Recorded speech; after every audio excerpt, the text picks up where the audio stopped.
Video में मैं बात करने वाला हूँ अब पजल में अपने परफॉर्मेंस को कैसे इम्प्रूव करना है। अगर आपको तैयारी करते हुए 2 या 3 महीने या फिर 6 महीने हो चुके हैं और अब भी आपको पजल बनाने में दिक्कत आती है, आपको पजल बनाने में समय लगता है या फिर पजल बनाते हैं तो उसमें बहुत ज़्यादा गलतियाँ होती हैं, तो उसके रिगार्डिंग मैं आज इस वीडियो में बात करने वाला हूँ।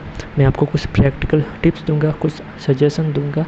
अगर आपको उनको इम्प्लीमेंट करते हैं अपनी प्रिपरेशन के अंदर तो आपको 100% इम्प्रूवमेंट देखने को मिलेगा।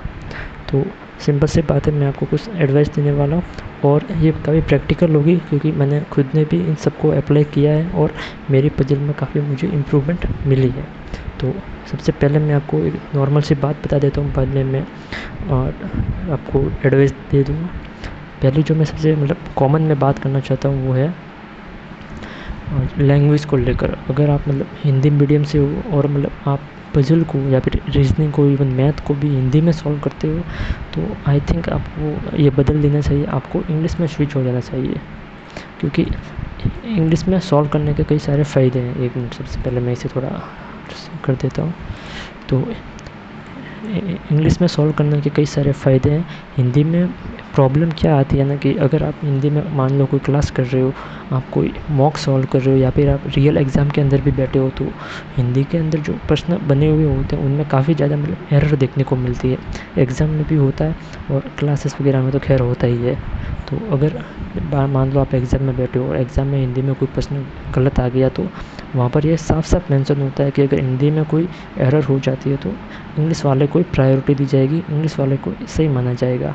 तो यही है, आपके साथ ऐसा ना हो कि भाई हिंदी में कोई सवाल गलत दे दिया हो, उसकी वजह से आपकी गलत हो रही है चीज़ें। तो ये सब ना हो, इसलिए आप हिंदी को अवॉइड कीजिए। अगर आप हिंदी मीडियम से भी है तो भी आप ट्राई कीजिए कि पजल को इंग्लिश के अंदर सॉल्व करने का, क्योंकि पजल इंग्लिश में होती है, उसमें एक्यूरेसी ज़्यादा रहती है, सवाल गलत नहीं होते। और आपको चूँकि आप एग्ज़ाम दे रहे हो तो इंग्लिश भी आपका एक सब्जेक्ट है, तो आपको इंग्लिश के साथ तो कंफर्टेबल होना ही पड़ेगा। तो पहली बात तो मैं यही कहूँगा कि आप अगर हिंदी में सॉल्व कर रहे हैं तो प्लीज़ एक बार देखिए, इंग्लिश में सॉल्व करने का ट्राई कीजिए, इंग्लिश में सॉल्व कीजिए, ठीक है। अब मैं स्टार्ट करता हूँ अपनी वीडियो प्रॉपर। तो फर्स्ट एडवाइस ये रहेगी, आप अपनी रीडिंग पर ध्यान दीजिए। रीडिंग पर कैसे, ये साफ लिखा हुआ है यहाँ पर, focus on every single statement of puzzle and learn how to interpret each sentence. मतलब क्या है, आप पजल सॉल्व करते हो, पजल के अंदर बहुत सारे स्टेटमेंट दी हुई होती है और ये डिपेंड करता है कि आप उन स्टेटमेंट को किस तरीके से इंटरप्रेट कर पाते हो। क्योंकि एग्ज़ाम के अंदर इतना समय नहीं होता कि भाई चाहे प्री हो चाहे मेंस हो, आजकल तो मेंस में भी स्पीड चाहिए होती है, तो इतना समय नहीं होता कि आप एक एक सेंटेंस को पढ़ो, 2-2 3-3 बार पढ़ो और उसके बाद उसको लिखो उसे, तो इतना समय होता ही नहीं है। तो आपको अपनी रीडिंग इस तरह से स्ट्रॉन्ग करनी पड़ेगी कि अगर आप एक बार किसी सेंटेंस को पढ़ रहे हो तो आपको वापस वो सेंटेंस दोबारा ना पढ़ना पड़े और एक बार में पढ़ने के बाद ही आपको पूरा कोर उसका क्रक्स समझ में आ जाए क्या लिखा हुआ है और उसको सीधा आप कंडीशन में नोट डाउन कर सके, या फिर अगर पजल में आप पजल बना रहे तो सीधा अपने प्लॉट पर उसे इम्प्लीमेंट कर सके। तो ये चीज़ काफ़ी ज़्यादा ज़रूरी होती है। एक एग्जांपल देता हूँ, उससे आप बेहतर समझेंगे। ये एक एग्जांपल भी रखा है मैंने आगे। ये एक सिंपल सी लाइन दी हुई है, काफ़ी सिंपल है, बेसिक है बहुत ही। ये seats 4 to the right of B. तो अगर कोई जब हम नॉर्मल ये कन्फ्यूजन क्या होती है कि 4 टू द राइट बैठा है तो गलती से हम 4 प्लेस छोड़कर बैठा देते हैं ए को, जबकि होता क्या है कि ए को बी से 3 प्लेसेस की दूरी पर बैठाना पड़ेगा, बी में 3 पर्सन आ सकते हैं। तो वही है, ये गलत होगा। 4 टू द राइट मतलब 3, आपको 3 का गैप लेना, मतलब 4 टू द लेफ्ट है तो 3, 3rd टू द राइट बैठा है तो 2 का गैप आपको लेना है। ये नॉर्मल मिस्टेक्स होती है, नॉर्मल, ये कॉन्सेप्ट से रिलेटेड है। अगर आप रीजनिंग का कोई बेसिक कोर्स किया हुआ तो आपने जो भी आपको टीचर पढ़ाते हैं उन्होंने पजल के चैप्टर में आपको ये सब चीज़ें बताई होंगी, तो वो सब आपको क्या है कि रिवीजन करना है और इस तरीके से आपको याद रखना है कि अगर आप पजल बना रहे हो और ये सब सेंटेंस आपके सामने आ जाए तो सिंपल सी बात है, आप बहुत ही स्पीड में उस सबको कंडीशन में नोट डाउन कर सको, या फिर आप पजल सॉल्व कर रहे हो, आपने केस बना दिया तो उसके अंदर इम्प्लीमेंट कर सकते हो। तो अगर आप स्पीड से करोगे तो सिंपल सी बात है, आपको क्या ध्यान रखना है, ये 4 to the right of B, ये 1 2 3 और ये 4 लाइन, 4 आपको वर्ड देखेंगे। आप पूरा पढ़ते ही नहीं है ना एक एक करके कि भाई ये seats 4 to the right of B, और फिर आप समझ रहे हो कि आप 4 टू द राइट बैठा है तो 3 प्लेस छोड़ के मुझे बैठाना है, ये आपको डायरेक्ट समझ में आ जाना चाहिए कि हाँ ए फोर्थ राइट और बी, तो ये सीधा ये इम्प्लीमेंट कर सकते हो आप। तो ऐसे स्पीड चाहिए होती है। एक और एग्जांपल दूँ तो कई जगह आपने नोट किया होगा कि भाई जैसे कि कोई वेरिएबल है बनाना हो गया, तो ए जो है बनाना के ऊपर नहीं बैठा, तो लोग क्या करते हैं कि उसे नीचे बैठा देते हैं। तो लेकिन प्रॉब्लम ये होती है कि ये खुद भी बनाना हो सकता है, तो यहाँ पर ये दो पॉसिबिलिटीज़ बनती है। लोग एक को ही मान के चलते हैं कि ये अगर बनाना के ऊपर नहीं है तो नीचे होगा, वो खुद भी हो सकता है। तो ये छोटे छोटे मिस्टेक्स हैं, इसकी वजह से क्या होता है आप कंडीशन को गलत रीड कर सकते हो, गलत रीड कर लेते हो, तो इससे क्या होता है पजल बनती ही नहीं। अब सिंपल से बात है कि गलत रीड किया है तो पजल बनेगी कैसे, राइट। तो वही चीज़ है, इसको मैं यही मैंने बताना था, ये आपको बता दिया कि भाई रीडिंग पर आप पहले फोकस कीजिए, मतलब सही से आपको रीड करके आना चाहिए, मतलब सिंपल रीड करना आना चाहिए, और थोड़ी स्पीड में आपको रीड करना पड़ेगा, जिससे कि आप सिंपल सी बात है अगर रीडिंग स्लो कर रहे हो तो सारा टाइम तो रीडिंग के अंदर ही चला जाएगा, पजल कब बनाओगे, राइट। तो रीडिंग की बात आई गई है तो मैं सेकंड पॉइंट पे आ जाता हूँ अपने, कंडीशन राइटिंग। मतलब ये तो जान है इसके पजल की, कंडीशन राइटिंग। बहुत लोग तो कंडीशन नहीं लिखते, जो प्री में चलता है, बट मेंस में तो लिखना ही पड़ेगी, तो अच्छा पहले से ही तैयारी करके रखें। यहाँ पर मैंने एक सेंटेंस लिया हुआ, ये पहले जो सेंटेंस लिखा था इसको मैंने थोड़ा सा एक्सपेंड कर दिया। ए seats 4 to the right of B, C sits 2 places away from B but not adjacent to, यहाँ पर ए आएगा, तो बस लिखते टाइम थोड़ी गड़बड़ हो गई। तो सिंपल सी बात है, कंडीशन राइटिंग में सबसे मेन जो चीज़ आपको ध्यान में रखनी है वो है कि भाई अगर 5-6 कंडीशन दी हुई है तो ट्राई करना कि मिनिमम से मिनिमम आप कंडीशन लिखिए, मतलब एक ही कंडीशन के अंदर सबको फिट कर दे। जैसे कि यहाँ पर 2 लाइन लिखी हुई है, ए seats 4 to the right of B, मैंने बैठा दिया।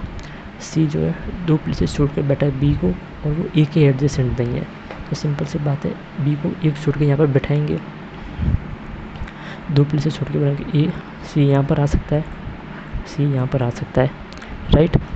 तो ये मैंने थोड़ा सा लिख दिया, यहाँ पर एक ये लिख दीजिए, यहाँ पर 3 लिख दीजिए, ठीक है। सी जो है 3 प्लेसेस अवे फ्रॉम बी बैठा है, तो इससे क्या होगा, अब 3 प्लेसेस अवे फ्रॉम बैठा है तो 2% छोड़ के सी यहाँ पर तो आ नहीं पाएगा, तो सी यहाँ आएगा।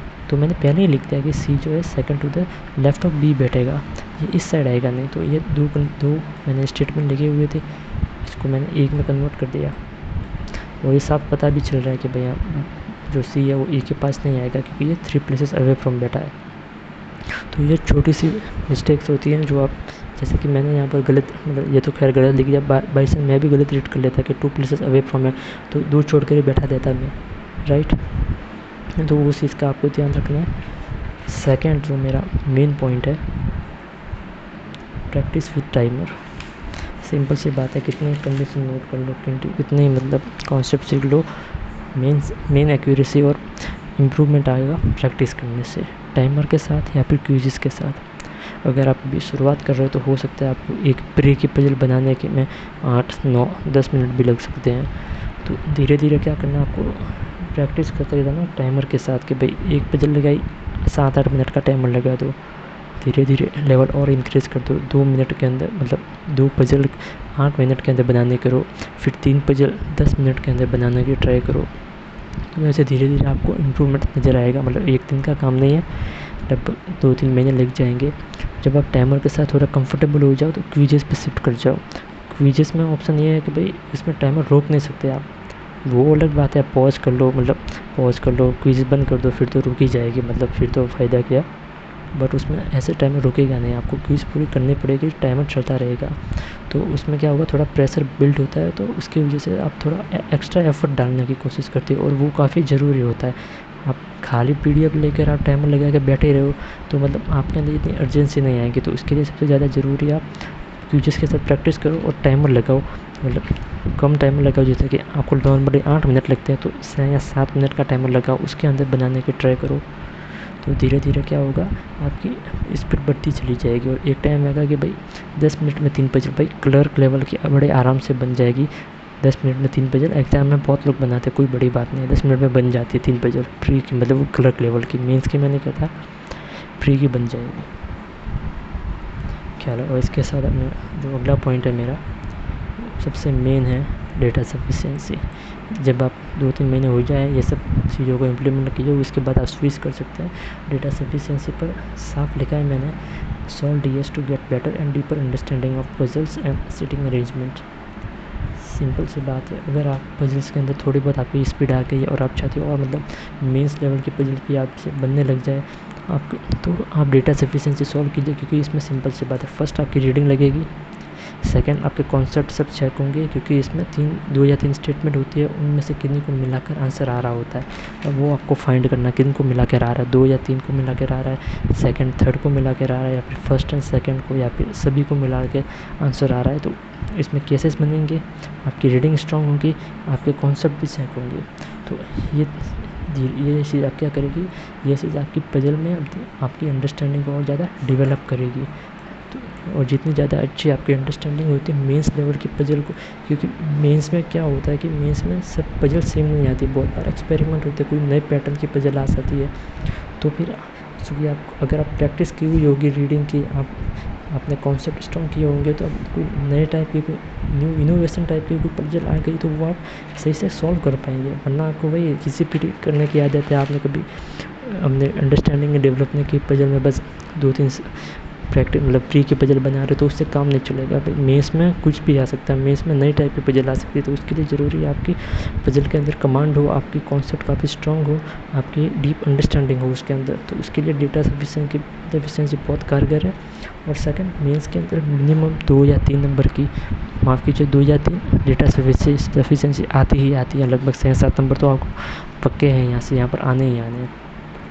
बहुत से लोग स्किप करते हैं, बट मैं कहूँगा आप इस पर टाइम लगाइए, मतलब शुरुआत में मत लगाइए, 2 या 3 महीने बाद जब आपकी ठीक ठाक पजल बनने लग जाए प्री लेवल की वगैरह, तो उसके बाद डेटा सफिशिएंसी पर स्विच कर जाइए डायरेक्ट। इससे आपकी अंडरस्टैंडिंग बेहतर होगी, आप बहुत जल्दी से मतलब अंडरस्टैंडिंग डेवलप होगी, तो आप बहुत जल्दी से पजल बना पाएंगे, और आपको दूसरे लोगों के मुकाबले थोड़ा एडवांटेज होगा, क्योंकि मोस्ट लोग डेटा सफिशिएंसी को स्किप ही करते हैं।